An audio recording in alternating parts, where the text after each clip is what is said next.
मन्त्रीज्यू सत्तापक्ष हो या प्रतिपक्ष हो भन्ने कुरो थाहा हुनुपर्छ। यस्तो कानुन भएन, उस्तो कानुन भएन भनेर त्यो लामो गीत हामीलाई सुनाउनु भयो यहाँले। अर्कोचोटिदेखि चाहिँ समयको ध्यान यहाँले दिनुपर्छ जस्तो मलाई लाग्छ। अब मान्य हर्कराज राईजीको गुनासो गर्ने होइन भन्नुभयो है। यो कानुन बनेन, यहाँ यस्तो कानुन बनेन, उस्तो कानुन बनेन भनेर गुनासो गर्ने भन्नुभयो, उहाँ नै जानुभएछ। बनेकै छैन त गुनासो नगरेर के गर्ने त?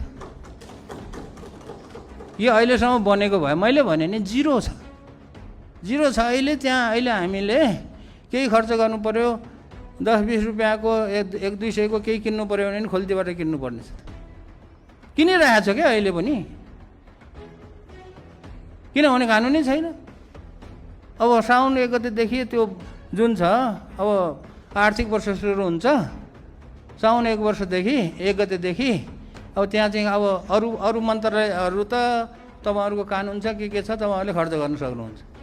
हाम्रो त कानुनै छैन। त्यो कानुन नबनेसम्म हामीले आफ्नो खल्तीबाट खर्च गर्ने पक्का हो। यो गर्छु पनि आवश्यक चिजहरूमा।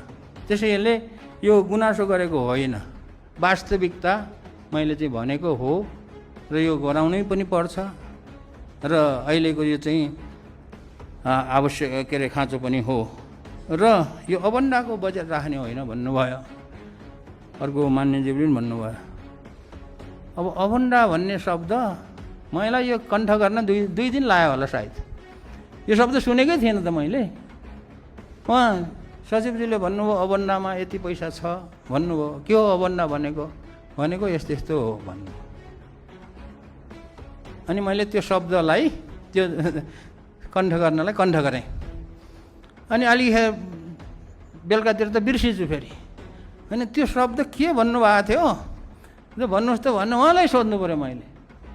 अनि त उहाँले भन्नुभयो, फेरि सम्झेँ है, ल अब कण्ठ गर्छु भने मैले कण्ठ गर्छु भनेको फेरि भोलिपल्ट त बिर्सिन्छु। हेर्नु, बल्ल यो अबन्डा भन्ने शब्द बल्ल कण्ठ गरेको छु मैले है।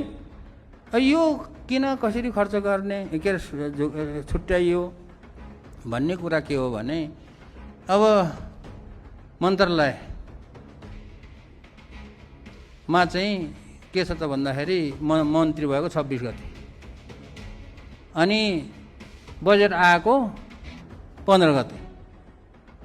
कसले चाहिँ त्यहाँ चाहिँ त्यो फेरि शिक्षा मन्त्रीज्यूले शिक्षा मन्त्रालयलाई थाहा थियो अब यो छुट्टिएर जान्छ, अब हामीले के बनाउने भन्ने पनि भयो होला होइन। त्यस कारणले त्यो कार्यक्रमै छैन, ऐन कानुनै छैन। के को आधारमा चाहिँ बजेट के अरे गर्ने?